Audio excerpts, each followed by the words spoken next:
À l'intérieur de nous, il y a un monde.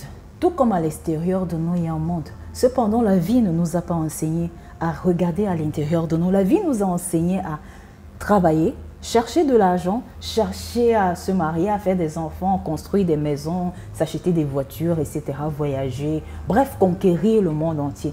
Cependant, malheureusement, cela ne satisfait pas l'homme. L'homme n'est pas satisfait. Regardons, l'homme qui a toutes ces choses ou la femme qui a toutes ces choses, est-ce qu'elle est heureuse? Est-ce qu'elle se sent satisfaite? Non du tout. On va dire que chacun a sa définition du bonheur. Ok, qu'importe la définition du bonheur qu'on a. Prenons la définition que vous avez. Est-ce que vous êtes donc heureux avec cette définition? Non. En fait, le bonheur, la satisfaction, c'est quelque chose qui se passe à l'intérieur de nous.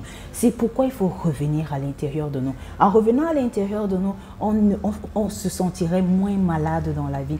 Il y aurait moins de maladies, moins de diabète, moins de cancer, moins d'hypertension. Malheureusement, ces maladies-là, on peut chercher les causes à l'extérieur, pourtant c'est beaucoup plus à l'intérieur. Il y aurait moins de décès, moins de couples qui divorcent, moins de relations qui vont en l'air, moins de pertes de temps dans les milieux professionnels, etc.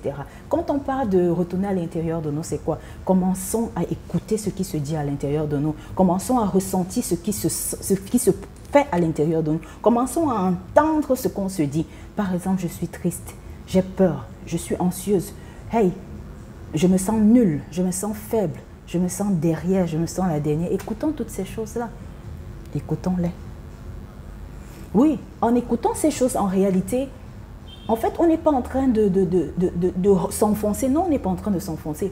Bien au contraire, on est en train de réaliser des choses. C'est comme quand on veut construire une maison, on s'achète un terrain. Mais quand on s'achète donc justement ce terrain-là, on fait des fouilles sur le terrain, on fait des études sur le terrain avant de construire la maison. C'est la même chose à l'intérieur de nous. Lorsqu'on écoute justement ces émotions, ces sentiments, ces dialogues à l'intérieur de nous, ça nous permet de comprendre comment est notre terrain interne avant de construire quoi que ce soit. Alors, ayant compris ce qui se dit à l'intérieur de nous, on pourra justement mieux enlever certaines choses, mieux écraser certaines choses, mieux faire des fondations avant de faire des élévations. Donc, à partir d'aujourd'hui, dis-toi ceci. Qu'est-ce que je me dis? Comment est-ce que je me sens? Et tu iras mieux.